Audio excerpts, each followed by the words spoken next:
Hello guys, welcome to AM மணிமே voice over channel. நம்ம என்ன பார்க்க போகிறோன்னா, வேல்டே ஸ்பெஷலாக எனக்கு பிடிச்ச டாப் 10 ரொமான்ஸ் சினிமா பற்றி பார்க்க போகிறோம். ஓகே, ஸோ இப்போ நம்ம ஸ்டேடியோக்கு போயிடலாம் வாங்க. ஃபஸ்ட்டு 10வது இடத்துல என்ன அனிமே இருக்குன்னா, அந்த angel next door spoil my rotten அப்படிங்கிற அனிமே தான் இருக்குது. 9th பேஸில் மை ட்ரெஸ் அப் டார்லிங் அப்படிங்கிற அனிமே தான் இருக்குது. 8th பேஸில் பார்க்க போகிறது டோனிகாவா.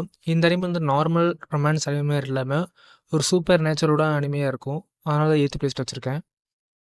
7th பிளேஸில் rascal does not dream of bunny girl சின்பாய் அப்படிங்கிற அனிமே தான். 6th பிளேஸில் ககுயா லவ் இஸ் வார் அப்படிங்கிற அனிமே தான். 5th பிளேஸில் வந்து ஹுரிமியா. இது one of the best school love அனிமின்னு சொல்லுவேன். 4th பிளேஸில் டோரா டோரா. இந்த அனிமே வந்து காமெடி, ரொமான்ஸ், ட்ராமாண்டி எல்லாம் கலந்த மாதிரி இருக்கும். அதனால 4th பிளேஸ் வச்சுருக்கேன். இப்போ நம்ம டாப் 3க்குள்ளே போக போகிறோம். 3rd பிளேஸில் என்ன இருக்குன்னா கிளானட் ஆஃப்டர் ஸ்டோரி அப்படிங்கிற அனிமே தான். இந்த அனிமேல லவ், மேரேஜ், ஃபேமிலி, எமோஷனல் எல்லாமே டீப்பாக கொண்டு போயிருப்பாங்க. அதனால இந்த அனிமே 3rd பிளேஸில் வச்சுருக்கேன். டாப் 2ல் செகண்டில் இருக்கிறது சைலண்ட் வாய்ஸ். இந்த மூவியை பார்த்து ஃபீல் பண்ணாதவங்க யாருமே கிடையாது. நம்ம லாஸ்ட்டாக டாப் 1 வந்துட்டோம். டாப் 1ல் என்ன இருக்குன்னா யுவர் நேம் அப்படிங்கிற அனிமே தான். இந்த அனிமேல டைமையும் ஸ்பேஸும் தாண்டி லவ் பண்ண முடியும்னு சொல்லியிருக்காங்க.